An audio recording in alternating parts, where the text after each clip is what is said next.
Well, 7 of the biggest tech companies in the world have agreed to set an artificial intelligence safeguards by the Biden administration. Steps the president says are an important step toward managing the enormous opportunities and risk posed by the technology. Let's bring in a former member of the San Diego County Board of Education, AI expert, Mark Powell. Mark, it's great to have you on. I want to play this. This is from, everybody knows the director, James Cameron, Titanic director. He said this about AI, and it might be a valued warning. Watch. I warned you guys in 1984. You didn't listen. And if we don't build it, the other guys are for sure going to build it.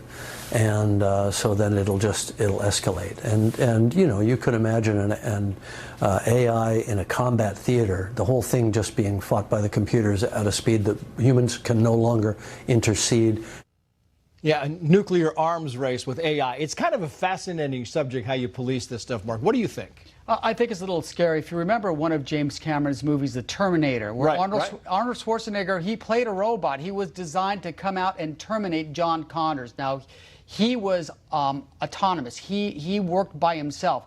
The military currently has robots and drones that they use to kill the enemy. However, with AI, they might have these drones and robots that operate without human control. So they'll be able to identify human combatants. They'll be able to identify who's the enemy and who's not. But what if they make a mistake? And are we really going to let robots kill people? Yeah, it's fascinating when you talk about identify who's the enemy and who's not, because it kind of brings us to our next subject, which is AI helping cops, right? So we know we have them on record of helping cops identify drug traffickers by analyzing their traffic patterns, right? They watch them and they analyze them, and then the cops pulled it over. Now, a lawyer, Ben Gold, told Forbes the following this is a systematic development and deployment of a vast surveillance network that invades society's reasonable expectation of privacy with no judicial oversight. This type of system operates at the caprice of every officer with access to it. And when I first read this, the first thing I thought, boy, this really is a big privacy issue here, where you're tracking people without their knowledge. Well, currently with the defund the police movement, police officers need all the help they can get. And so they're utilizing AI because their staff is short. They don't have the resources out there. So AI is actually helping the law enforcement go ahead and find criminals. Right. I was a former police officer. I can tell you when I'd pull somebody over, I needed probable cause.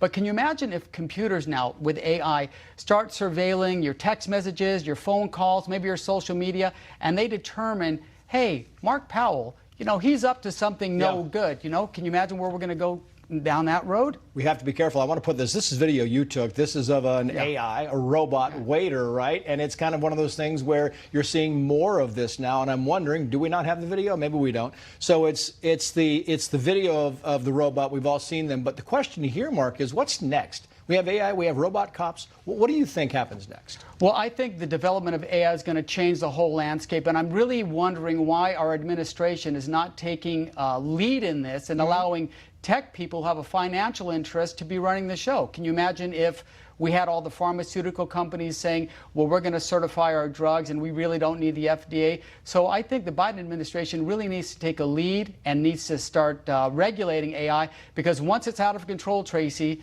just like what Arnold said, I'll be back. Yeah, Mark Powell, great to have you. Thank you. Thank you, sir.